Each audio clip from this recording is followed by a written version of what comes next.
A human rights group tonight says ISIL militants have captured a third of the Syrian town of KOBANI. This is despite the most intensive American airstrikes to date in that conflict. The fighting in the streets as U.S. bombers streak overhead has prompted some 200,000 people to leave the town along the Turkish border. Another 500 have been killed. And that conflict is spurring new calls for action. Senior political reporter Scott THUMAN is live in our satellite center with the latest pressure on the White House. Scott? Yeah, Maureen Gordon, here's the problem and possibly some disappointing news for the administration out of NATO's second largest fighting force, Turkey.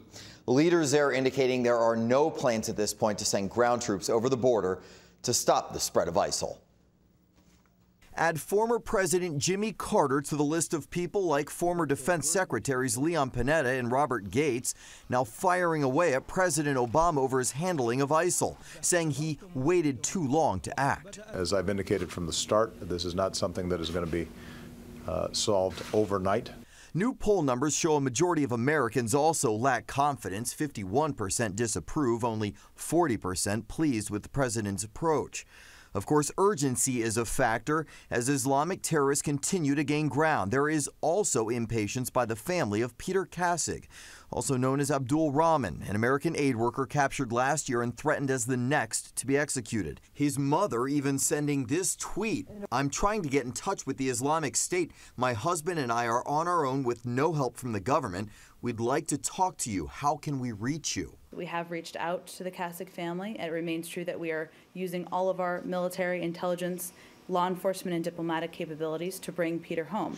And another stumbling block, big picture. As Turkey's foreign minister said today, it's unrealistic to believe that nation will send in ground troops to fight ISIL, even though it's now less than a mile from the border.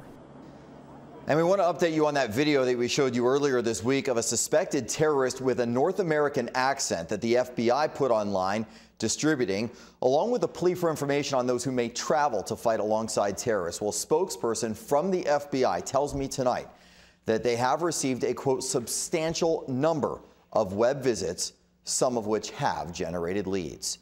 In the Satellite Center tonight, Scott THUMAN, ABC 7 News. Thank you, Scott. Next.